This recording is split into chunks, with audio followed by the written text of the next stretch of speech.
So this one's a bit more of a philosophical one around mindset, because it's just so interesting, the psychology of not just the buyer themselves, but the people around them when they do go and purchase a property, particularly if maybe they're the first one in their friendship group to go and buy a property, or maybe the first in their family. Like if, you've got yourself and 3 siblings and you're the first one to go and make the move. It's interesting being an observer of this process. And what I often find, without even realizing it, sometimes the people closest to the buyer are deterring them from a purchase. They're quite negative, they're quite picky, and but it's in your best interest. I'm trying to point out things that you need to know about, which I believe there is a degree of that, and certainly a supporting role, mum and dad or brother, sister, friend to come along. But I think you also need to be aware that this is a very big step for you. To go and purchase a property is a milestone for anybody. And so when there is a milestone or a point of success, it can leave others around you feeling a little bit like they're not there yet, and feeling a bit deflated. So I think the buying mindset is just to be aware of other people and who you actually involve in the buying process.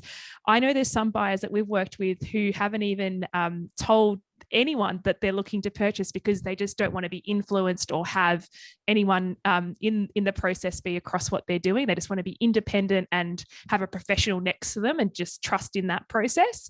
But just, I think if you are thinking of buying this year or any year really, just be careful of who you involve in that process and how much weight you really do put on their opinions, because at the end of the day, you're living in that property, not them. So you need to be happy with it and make sure it's the right one for you. Property is probably one of those things in Australia where everyone's got their own tips and advice on. So if you tell your friends and family, everyone's going to come flocking with their suggestions for you, and they might not always be the right ones or the best ones for you. I can see Chris nodding his head as well. Oh, absolutely. This is one of my biggest pet hates, I guess you call it.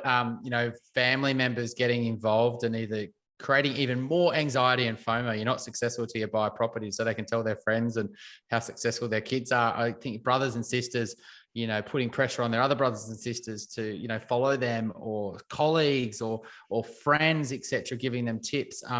A lot of people act as financial advisors for people without any sort of knowledge on, or real true knowledge on and what worked for them 10, 20 years ago isn't going to necessarily work for you today. And so you've got to be really careful. And also at the moment, you've got to be careful of them all talking you out of it. Can't believe you're buying a property at the moment. That's just crazy. Prices are going to fall. And, people talk you in, and they also talk you out of making a good decision for yourself. So, I think you're right, Emily. We've had clients do that the same. And I actually think that's a good strategy, is to not tell people who you aren't going to really listen to their opinion or you think's an informed opinion.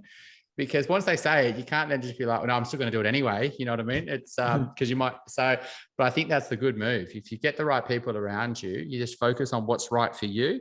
And sometimes that's not buying. It's not always buying. We often tell clients to keep on saving.